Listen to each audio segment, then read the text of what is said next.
In my nearly 2 days at the CHOP, I was in search of the truth, the leaders, and the message. Seattle police investigating shooting at the CHOP. Was it full of gun-toting, hostile protesters attacking people and fighting every night? Were local residents and businesses supportive? Who was in charge? What was the point, the message, the end game?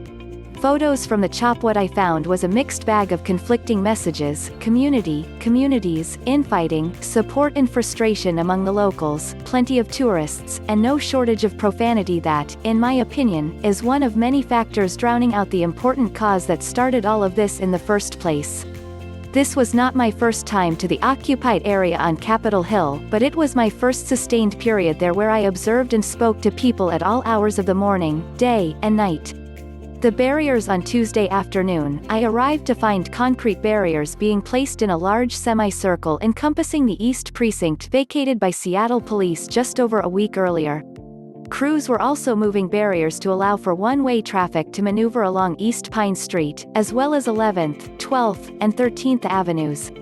The barriers were covered with plywood that quickly became canvases for tagging and art about the Black Lives Matter movement, lists of names of black people killed by police, and messages about defunding SPD. They quickly resembled the streets and facades of just about every business. Within 12 hours, much of that messaging had turned into profanity.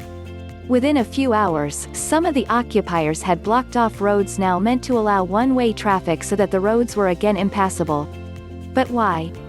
Supposedly the city had negotiated with leaders of the occupation to allow those roads to be open. Shifting boundaries. The problem, I would discover the next morning, was that there are an estimated 20 to 30 different people who consider themselves leaders. The city had communicated with some of them, but not all. Many felt allowing traffic through or giving the city back any of the occupied area was relenting after they had achieved such a victory, taking over the initial 6 blocks. Overnight, the barricades and vehicles blocking roads shifted. A huge tent encampment was set up on 11th between Pike and Pine streets, essentially shutting the street down again. A group of mostly wild protesters moved fencing to allow locals in and out. The shifting of the barricades went on through most of my nearly 2 days at the CHOP, with a much reduced footprint on the streets by the time I left Thursday morning. People in the group told me there was a lot of disagreement about how to proceed. Just walking along 11th Avenue, I could hear them arguing among themselves throughout all of Wednesday. Pine Street had temporary canopies set up with free food, water, and other items.